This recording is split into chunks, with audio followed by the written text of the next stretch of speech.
दोस्तों एमसीयू में हमें अभी तक डेनोस के लेवल के भौकाल वाला विलन देखने को नहीं मिला है। एवेंजर एंड गेम के बाद मार्वल यूनिवर्स में बहुत सारी मूवी रिलीज हुई हैं, लेकिन डेनोस के आसपास कोई भी नहीं भटकता। थोड़ी उम्मीद गॉड दी गॉड विचर से थी, लेकिन मार्वल वालों ने उसे एक बच्चा चोर बना के रख दिया। अब जो उम्मीद बची है वो है कैंग द कॉन्करर से, जो एवेंजर कैंग डायनेस्टी और एवेंजर सीक्रेट वॉर में अपना भौकाल जमाते नजर आने वाला है। लेकिन आज मैं बात कैंग की नहीं करने वाला, आज मैं बात करूंगा गैलेक्टस की, जो कि धेनोस और कैंग से कई गुना ज्यादा पावरफुल है। अब आप लोग सोच रहे होंगे कि ये गैलेक्टस नाम का प्राणी है कौन। अब जो मार्वल यूनिवर्स के कट्टर वाले फैन हैं उनको तो पता ही है कि गैलेक्टस कौन है, और जिनको नहीं पता तो टेंशन मत लो, तुम्हारा भाई है ना, सब बताऊंगा मैं। लेकिन उससे पहले मेरी वीडियो को एक लाइक जरूर कर देना, साथ ही मेरे चैनल को सब्सक्राइब कर लेना। हेलो गाइस, मैं हूं एमी और स्वागत है आप लोगों का मेरे यूट्यूब चैनल एमी एक्सप्लेनर की एक और ओरिजिन स्टोरी वीडियो में। देखो, कहानी में हमें एक टा नाम का प्लेनेट दिखाया जाता है, जो कि टेक्नोलॉजी के मामले में आज के टाइम से काफी ज्यादा आगे होता है। और इस प्लेनेट पे एक गैलन नाम का साइंटिस्ट रहता था। एक दिन गैलन को कुछ ऐसा पता चलता है जिससे उसके वर्ल्ड के साथ साथ पूरे यूनिवर्स का नामो निशान मिट जाएगा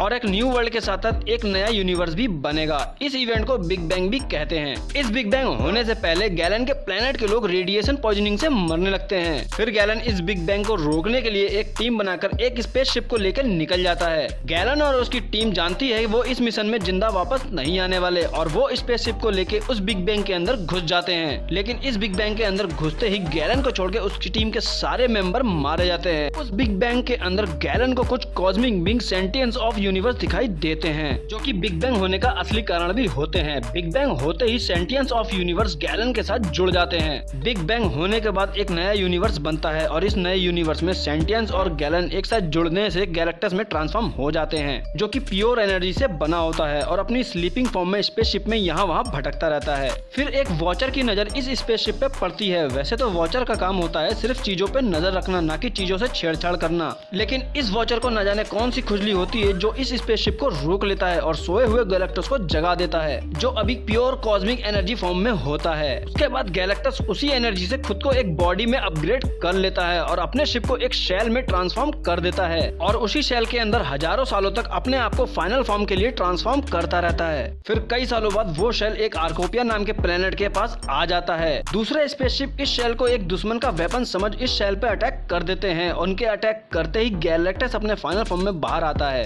लेकिन इतने हजारों सालों तक स्लीपिंग फॉर्म में रहने के कारण गैलेक्टस में काफी ज्यादा एनर्जी की कमी हो जाती है। फिर गैलेक्टस अपनी इस कमी को पूरा करने के लिए आर्कोपिया प्लेनेट की एनर्जी लेके उस प्लेनेट को डिस्ट्रॉय कर देता है। इस प्लेनेट को डिस्ट्रॉय करने के बाद गैलेक्टस समझ जाता है कि अगर उसको जिंदा रहना है तो उसको ऐसे ही प्लेनेट्स की एनर्जी को लेके जिंदा रहना पड़ेगा। फिर गैलेक्टस इसी काम में लग जाता है और कई सारे प्लेनेट्स की एनर्जी को लेके उन प्लेनेट्स को डिस्ट्रॉय कर देता है। और एक दिन गैलेक्टस को पता चलता है कि वो क्रिएशन भी कर सकता है और अपने पुराने प्लेनेट टा की याद में एक नया प्लेनेट बनाता है और उसका नाम रखता है टा-2। एक बात तो है, गैलेक्टस पावर्स के मामले में भले ही हल्का ना हो, लेकिन दिमाग से ये पक्का हल्का था। भाई कुछ और ही नाम रख लेता। खैर, आगे बढ़ते हैं। फिर ऐसे ही प्लेनेट्स की एनर्जी को लेके और उनको डिस्ट्रॉय करते करते गैलेक्टस जिल्ला नाम के प्लेनेट के पास पहुंचता है, और उस प्लेनेट पे एक नॉरन रेड नाम का बंदा रहता है, जो गैलेक्टस के पास अपने प्लेनेट को बचाने के लिए जाता है। नॉरन रेड वहाँ जाके गैलेक्टस को समझाता है कि क्या तुम अपने फायदे के लिए पूरे प्लेनेट को डिस्ट्रॉय कर दोगे जहाँ इतने सारे लोग रहते हैं।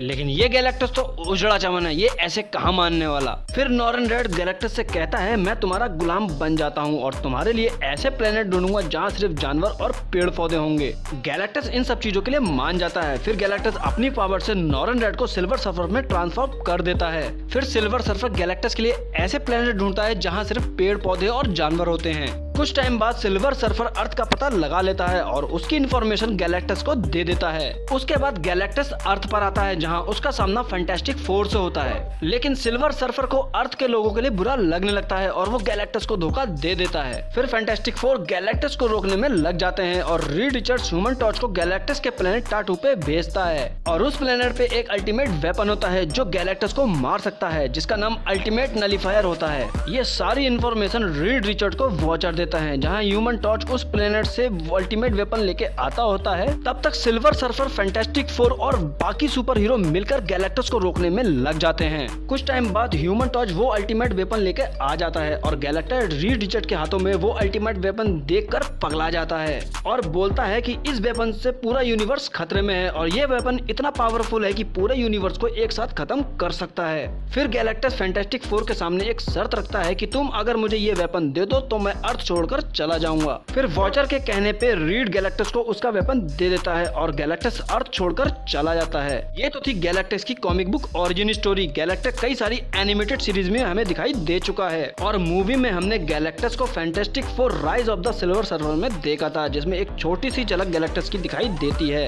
साथ ही सिल्वर सर्फर भी हमें इस मूवी में पहली बार दिखाई दिया था। और अब फाइनली मार्वल ने फेज 5 और फेज 6 में फैंटास्टिक फोर मूवी की अनाउंसमेंट कर दी है, तो होपफुली हमें इस मूवी में गैलेक्टस देखने को मिल सकता है। और अगर ऐसा हुआ तो मार्वल में हमें अभी तक का सबसे खतरनाक और ब्रूटल विलन देखने को मिले। पर्सनली मैं काफी ज्यादा एक्साइटेड हूँ इसके लिए। आप कितना एक्साइटेड हो मुझे कमेंट में जरूर बताना। सो दोस्तों, ये था गैलेक्टस। अगर मेरी वीडियो आपको ये अच्छी लगी हो तो वीडियो को एक लाइक जरूर कर देना, साथ ही मेरे चैनल को सब्सक्राइब कर लेना। मिलते हैं नेक्स्ट वीडियो में।